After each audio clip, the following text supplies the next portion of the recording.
नमस्कार। इस एक परिवार के आप सभी सदस्यों का द ऑफिसर्स लाइब्रेरी के यूट्यूब चैनल पर स्वागत है।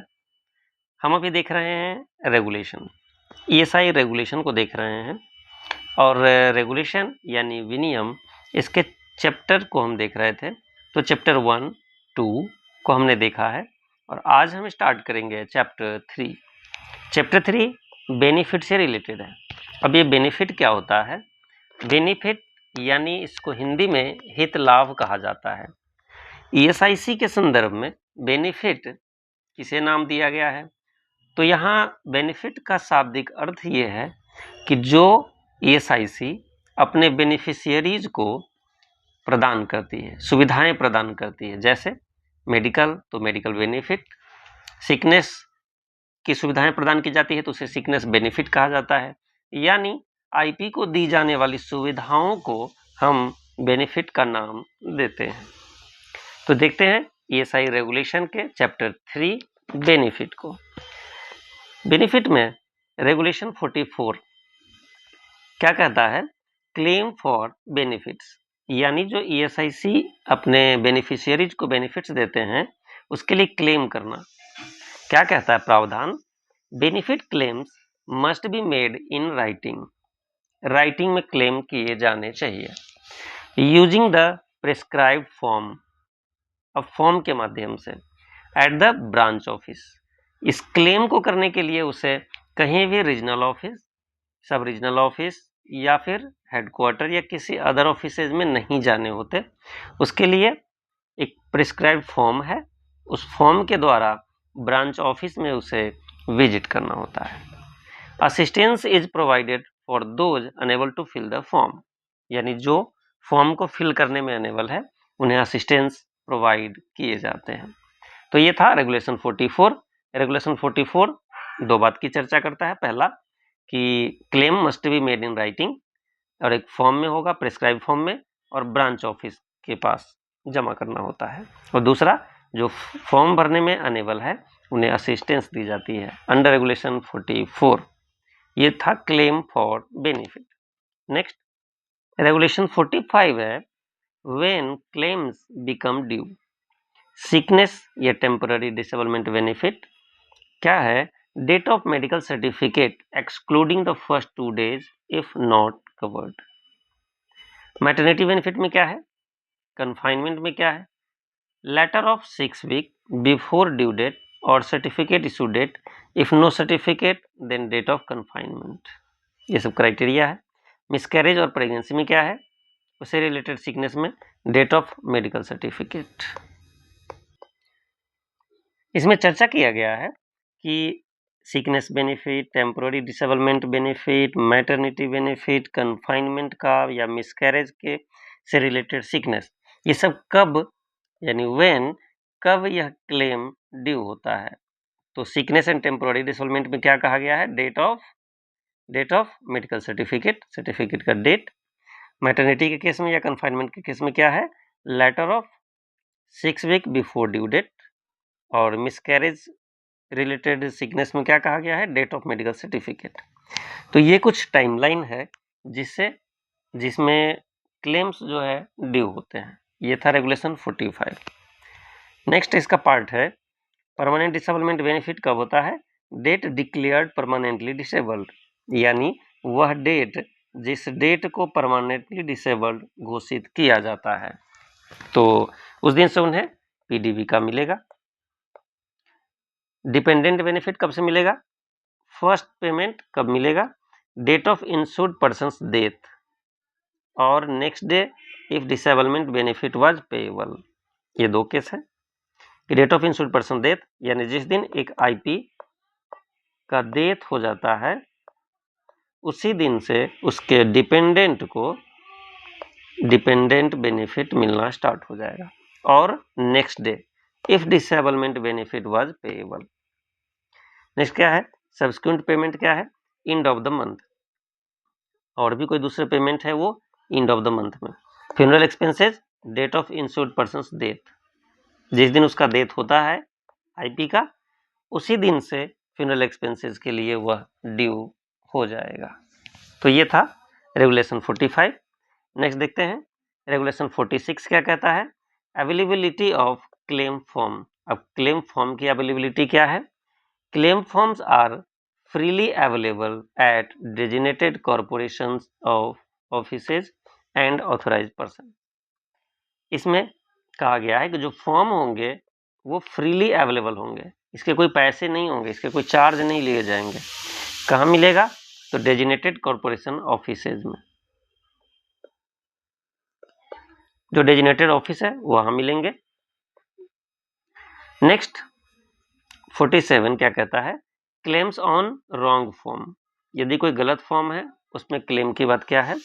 Claim submitted on the wrong form may still be accepted but the claimant may be required to complete the correct form. क्या कहा गया? यदि किसी गलत फॉर्म में हमारे पास आ जाता है कोई क्लेम, तो हमें उसे रिजेक्ट नहीं करना होता है, बट हमें एक्सेप्ट करना होता है। But the claimant may be required to complete the correct form. Claimant को सही फॉर्म भरना होगा, बट उस क्लेम को रिजेक्ट नहीं किया जाएगा, उसे भी एक्सेप्ट करना होता है। ये था रेगुलेशन 47। आप एक चीज देख रहे होंगे, इसमें सारी चीजें हमारे आईपी के फेवर में हैं। इसके दो मुख्य कारण हैं। पहला कारण, एक तो हम देखते हैं कि हमारे मोस्ट ऑफ आईपी जो होते हैं वो थोड़ा उन्हें नॉलेज की कमी होती है फॉर्म्स के बारे में या इसके प्रोसीजर के बारे में, तो एक तो ये कारण है। और दूसरा, हमारे पास जो लोग कवर्ड है आईपी या फिर बेनिफिशियरीज, वो मैक्सिमम वर्किंग क्लास के लोग होते हैं, तो इस वजह से इस तरह के प्रोसीजर हमेशा आईपी के फेवर के लिए बनाए जाते हैं।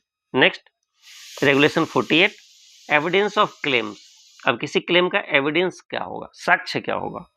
Clements must provide medical certificate. अब साक्ष्य के रूप में उसे मेडिकल सर्टिफिकेट प्रोवाइड करने होते हैं।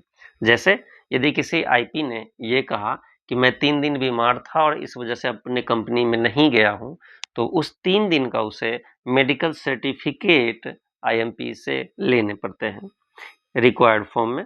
And additional evidence as needed, और एडिशनल एविडेंस भी, जैसे टीडीबी के केसेस में। They may also be required to appear at a designated office. उन्हें वहां डेजिनेटेड ऑफिस में अपीयर भी होना पड़ता है, आना भी पड़ता है जब बुलाया जाता है। नेक्स्ट रेगुलेशन 49 क्या कहता है? Defective claims. अब डिफेक्टिव यानी दोषपूर्ण क्लेम क्या है? If a claim lacks a signature of or certification, किसी फॉर्म पे यदि सिग्नेचर नहीं हो या सर्टिफिकेशन नहीं है, it may be return for correction, उसे करेक्शन के लिए रिटर्न करना होता है। If resubmitted within 3 month, it will be treated as originally filed. यदि विद इन 3 मंथ, यदि 3 महीने के अंदर उसे रीसबमिट किए जाते हैं, then it will be treated as originally filed, originally file किया गया ऐसा माना जाता है। नेक्स्ट है रेगुलेशन 50। रेगुलेशन 50 कहता है claim for inappropriate benefit. Inappropriate benefit यानी किसी और क्लेम के बदले कोई और क्लेम करना।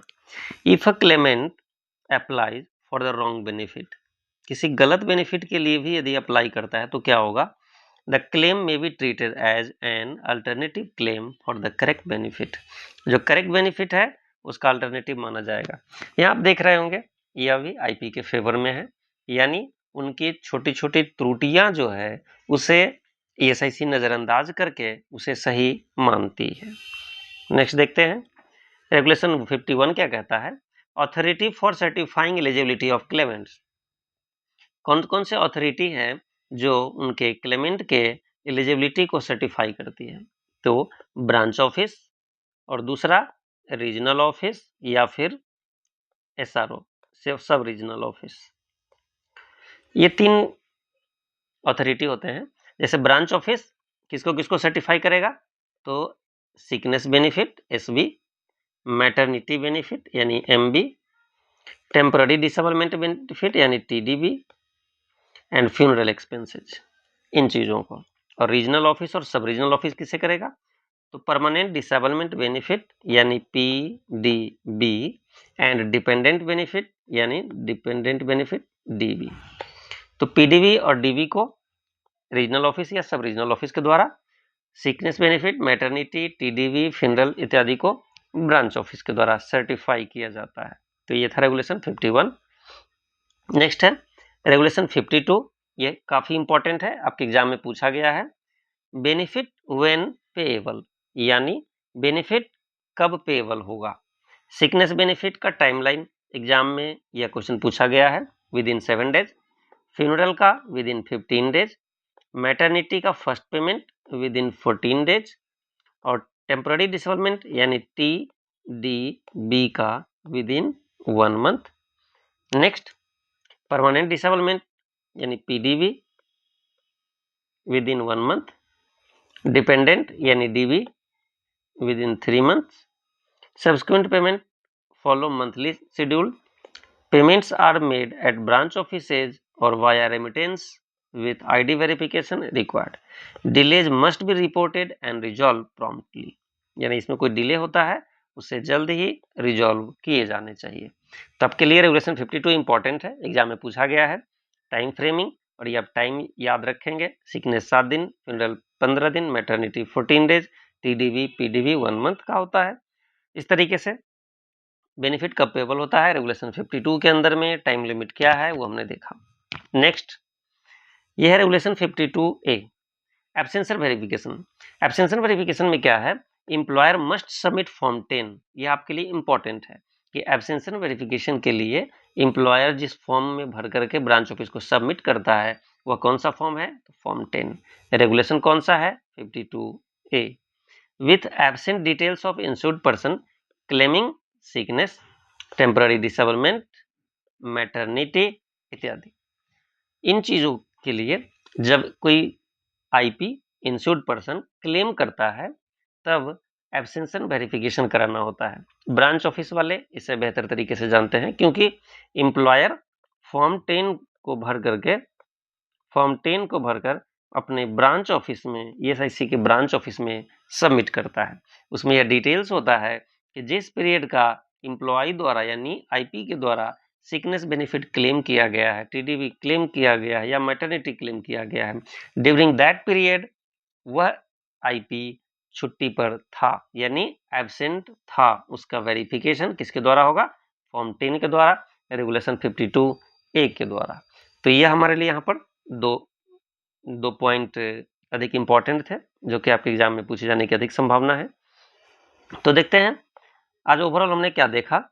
ओवरऑल हमने देखा सबसे पहला कि बेनिफिट के क्लेम से रिलेटेड,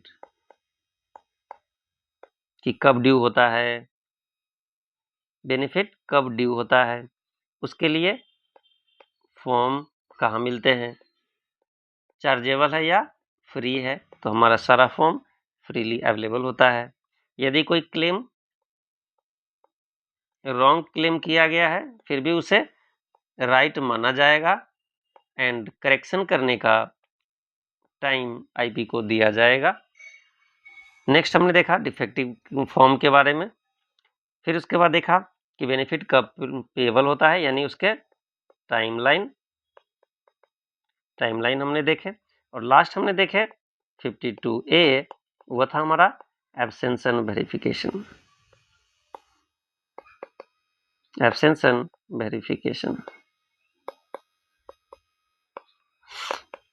इस तरीके से ओवरऑल हमने आज बेनिफिट का ये देखा। अब हम आगे बेनिफिट में अलग अलग बेनिफिट को शॉर्ट में, जो कि ESI रेगुलेशन के बुक में दिया गया है, फिर हम उसको लेकर आएंगे आपके साथ। मिलेंगे अगले वीडियो में। Thank you.